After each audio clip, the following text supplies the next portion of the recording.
আজ হয়ে গেল রাধা অষ্টমী পুজো, দেখতেই পাচ্ছ রাধা মাধবকে, আর ওটা পিচকারি দেখতে পাচ্ছ, আর গোপুসোনাকেও দেখতে পাচ্ছ আমার রাজাবাবুকে। আর রাধা মাধবের মূর্তি একটা দক্ষিণেশ্বরে খুব পছন্দ হয়েছিল বেড়াতে গিয়ে, কিন্তু ওখানে কেনা হলো না। মা ওরে সবাই বললো যখন ঠাকুর মন্দির হয়ে যাবে তখন কিনবি কিন্তু।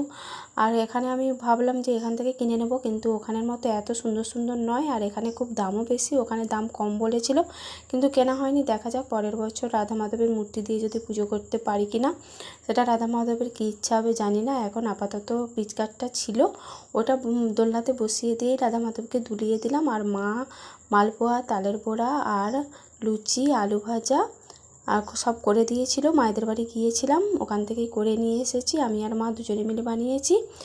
আর দিয়ে পুজো করে দিয়েছি, ফল মিষ্টি তারপরে ফুল সব কিনে নিয়েছি, আর নিজেই পুজো করে দিয়েছি। ঠাকুরমশাই দিয়ে আর হলো না, নিজেই পুজো করে দিয়েছি।